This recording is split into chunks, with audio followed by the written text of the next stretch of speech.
চলতি অর্থবছরের প্রথম ২ মাস জুলাই ও আগস্টে পণ্য রপ্তানি কিছুটা বেড়েছে।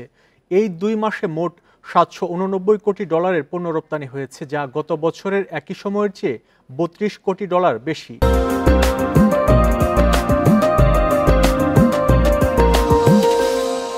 এনবিআর সূত্রে পণ্য রপ্তানির এ তথ্য জানা গেছে। এ হিসাবের মধ্যে ইপিজেডের প্রচ্ছন্ন রপ্তানি এবং নমুনা রপ্তানির তথ্যও যুক্ত রয়েছে। এনবিআর জানিয়েছে, গেল জুলাইয়ে $৩৮২ কোটি ডলারের পণ্য রপ্তানি হয়, যা আগের অর্থবছরের একই মাসে ছিল $৩৭১ কোটি ডলার।